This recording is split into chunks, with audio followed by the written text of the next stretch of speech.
এখন তারা বিভাগ চাচ্ছে, তবে গভর্নমেন্টকে আমি পরামর্শ দিব ভুলেও যেন নোয়াখালী কি বিভাগ না দেয়। বিভাগ পেলে ওরা প্রদেশ করবে, প্রদেশ করলে দেশ স্বাধীন করবে। মানে নোয়াখালীর লোক যে বলে যে আমরা রয়্যাল ডিস্ট্রিক্টের মানুষ, কথায় কিছু যুক্তি আছে। আমি জানি না এখানে নোয়াখালীর লোক আছেন কিনা। মাশাআল্লাহ, তাতে খুশি হয়েছেন, আলহামদুলিল্লাহ।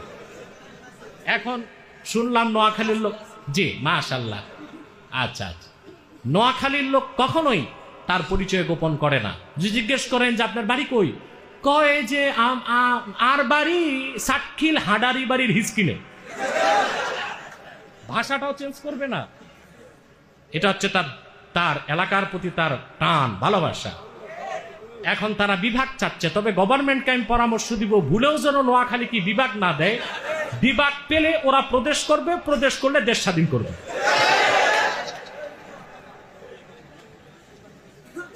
এর চেয়ে ভালো কুমিল্লা নামে বিভাগ হোক।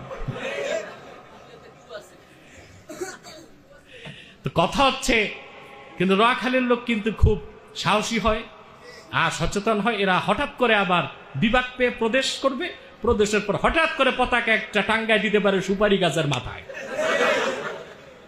দেশ স্বাধীন।